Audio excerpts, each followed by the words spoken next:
ఎవ్వరు కూడా మరీ ఇలాంటి మెంటల్ ఫెలోస్ వస్తే తప్ప ఇంతవరకు ఇండియా చరిత్రలో రాజధాని మారుస్తా అన్నాడు ఎవడు లేడు. స్వతంత్రం వచ్చిన తర్వాత ఎవరన్నా ఉన్నారా?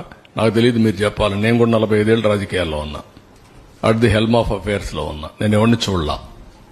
First time I'm seeing a different politician. మీరందరూ అర్థం చేసుకోవాలి. ఎవడు రాలా.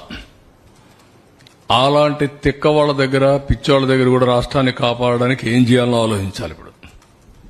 Not only for Andhra Pradesh, it is a case study for the country. దేశానికి కూడా ఒక కేస్ స్టడీ ఇది. ఇప్పుడు రెండోది, ఓసారి బాధేస్తుంది.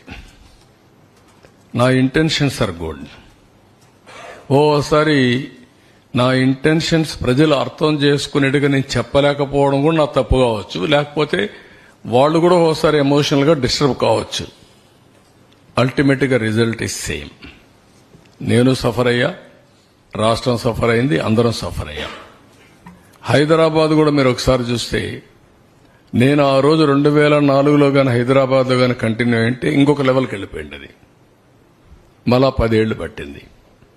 ఈ రాష్ట్రం కూడా 5 ఏళ్లు గాని కంటిన్యూ అంటే కంటిన్యూటీ ఆల్వేస్ క్విక్ రిటర్న్స్ వస్తాయి, ఫాస్ట్ గ్రోత్ వస్తుంది, బెటర్ ఎకానమీ ఎస్టాబ్లిష్ అవుతుంది. అక్కడ గ్యాప్ అనేది కొంత నష్టం జరిగింది, కానీ నేను రిపెంట్ కావడం లేదు. నేను ఎప్పుడు కూడా పాజిటివ్గా ఆలోచిస్తా. ఏది జరిగినా మళ్లీ దాన్ని అక్కడి నుంచి స్టార్ట్ చేసి ముందుకు తీసుకుపోవడం తప్ప వెనక్కి పోయే సమస్య ఉండదు.